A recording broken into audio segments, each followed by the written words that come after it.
what are those achievements or some of the major highlights that we can talk of this year since we last celebrated the last International Labour Day celebrations in Namutumba? I think our government has continuously promoted programs that revolve around the workers, revolve around the quality of life of our people, and also to kickstart or jumpstart our economy, which was battered by the COVID pandemics.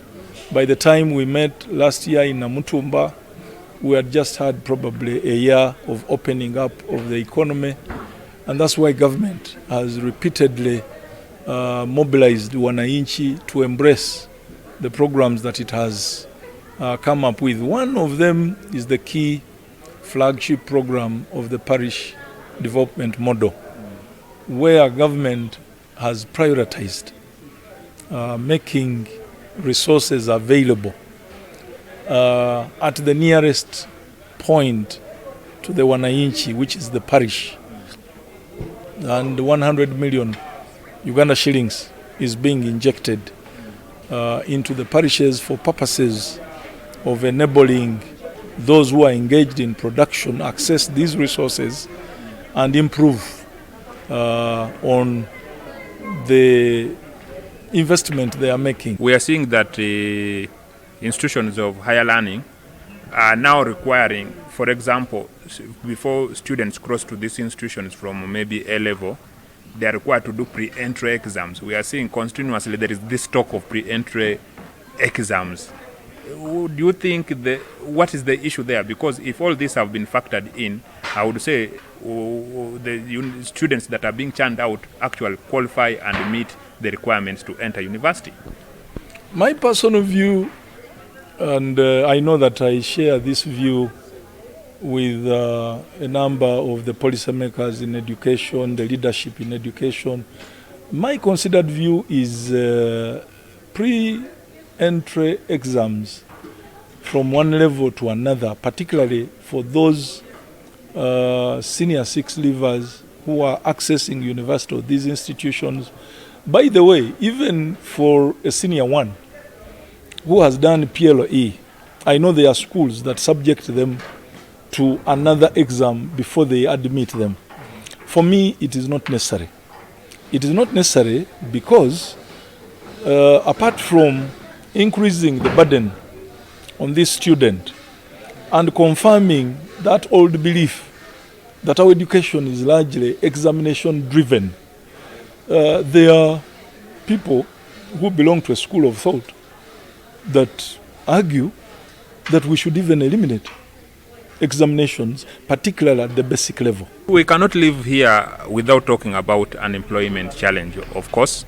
And for me, what I would like to know from you as the Labour Ministry, what is crucial for you? Because today it seems there is a debate between increasing the jobs vis-a-vis the quality of the jobs.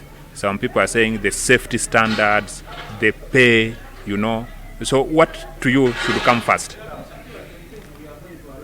I think first and foremost, the sanctity of the human being and human life is the most important thing.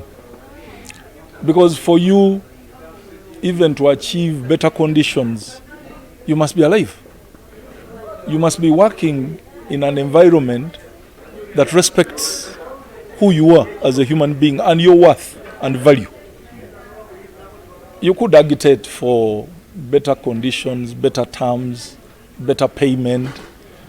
But if we do not anchor all our efforts in the conditions under which somebody works, the relationship between that person and the employer, the safety and decency and respect that that person should attract from the employer, all these others we are talking about will not be achieved. And that's why you'll see even increased industrial action and discontent. and that will in a way affect productivity. For you to have a vision as an employer which is not shared with the employees means you are starting on a false premise. Okay. So justice, ensuring workers' wages are paid, ensuring workers' health is of paramount importance, ensuring the conditions under which we deploy these people do not threaten their safety and lives. All these are paramount in getting the best out of the workers. Okay, thank you very much for dedicating your time to speak to us on a range of the issues that I've talked to you about. That has been the Permanent Secretary, Ministry of Gender, Labour and Social Development, Aggrey Kibenge, who has been speaking to us ahead of the International Labour Day celebrations tomorrow. I'm Jackson ONYANGO.